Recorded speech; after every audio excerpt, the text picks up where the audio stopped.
আমরা দেখেছি ডুবে গেছে বাচ্চাটা। আমি যখন এন্টার করেছি এখানে তখন থেকেই মাটা বলে যাচ্ছে বাচ্চাটা উপরে ওঠেনি, বারবার পুকুরে নেমে দেখুন যে বাচ্চারা জ্বলেই আছে, কিছুতেই ওরা শুনছে না, ওরা উপরে খোঁজাখুঁজি করছে, ওরা বাড়ি চলে গেছে নাহলে পার্কে চলে গেছে, কিছুতেই ওরা চলে নামছে না।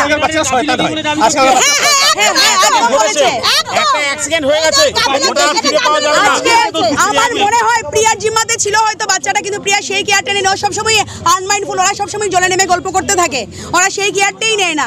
ইভেন আমরা যদি সামনে দাঁড়িয়ে থাকি ওরা কিছুতেই দাঁড় করাতে দেবে না। তাহলে আপনারা আসুন, আপনারা সেখানে আপনারা কেন দিয়েছেন? আমরা ছোট ছোট বাচ্চাগুলোকে এখানে দিয়েছি, অবশ্যই দেখবো বলে।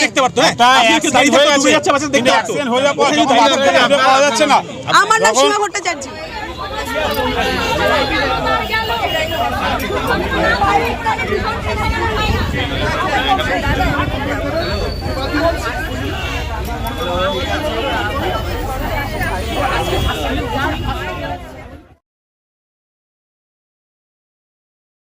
ট্রেনারের কাছে জাননি আপনারা, আমাদের বক্তব্য একটাই যে ট্রেনাররা কি করছে সুইমিং পুলে বসে, ট্রেনাররা কি করছে, ট্রেনারের অভাব আছে, বাচ্চা কি করে ডুবে যায়, ট্রেনারের অভাব আছে। বাচ্চা সাঁতার পারে না মানে এখানে দেওয়া ট্রেনারের আন্ডারে দেওয়া, একটা বাচ্চা সাঁতার পারে না মানেই তার জন্য ট্রেনারের আন্ডারে দেওয়া হয়েছে তার সুইমিং এর জন্য। তো একটা বাচ্চা কি করে ডুবে যায় এতগুলো ট্রেনার থাকতে, তারা কি করছে?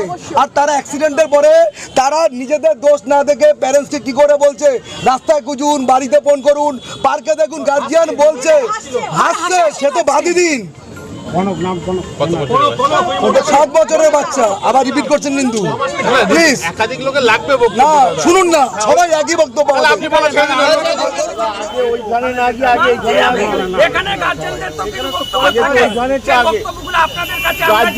বক্তব্যটা পরে শোনা যাবে, কিন্তু আগে তো ওইটা। আজকে যদি জমায়েত না করতাম তাহলে কি আপনাদের পেতাম?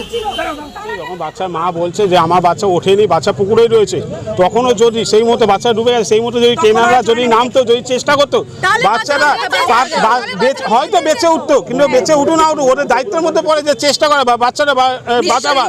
আমরা যখন আমার সন্তান এখানে সাঁতার শেখে, এই একই ব্যাচে সাঁতার শিখেছে, সেই বাচ্চা যখন ডুবে যাচ্ছে, নিশ্চয়ই আমরা ছেড়ে দিচ্ছি সেই ট্রেনারদের ওপর। তাই এরকমভাবে ট্রেনাররা যদি গাফিলতি করে, আজকে এই ট্রেনারদের গাফিলতিটা একটা জীবন চলতে চলে গেল। এই মুহূর্তে আমরা চাই, এটা 25 বছরে চলছে, খুব ভালো কথা, আমিও জন্মান্তর থেকে দেখে আসছি, এটা চলছে, এটা কোনো অভিযোগ নেই। কিন্তু এই ট্রেনারগুলো প্রতি স্টেপ নেওয়া হোক। ট্রেনারগুলোকে সাসপেন্ড করলে শুধু ট্রেনারগুলোকে শুধু সাসপেন্ড করলে হবে না, যার দুর্বলতা, যার জন্য আজকে এই ঘটনাটা ঘটেছে, ওর চরম শাস্তি আমরা প্রার্থনা করি, যাতে ওর চরম শাস্তি হোক। বাচ্চারা 2 বছর ধরে সাঁতার শেখে, কিন্তু বাচ্চারা পুরো সাঁতার শিখলেও বাচ্চারা তো ট্রেনারের আন্ডারে রয়েছে। যে বাচ্চা 5 থেকে 6-এ ওঠে, 7-এ ওঠে, 8-এ ওঠে, কিন্তু সেটা স্কুলের আন্ডারে, টিচারের আন্ডারে থাকে, তার পুরো দায়িত্বটা ট্রেনারে থাকে। কিন্তু আজকে ট্রেনারের গাফিলতি রয়েছে।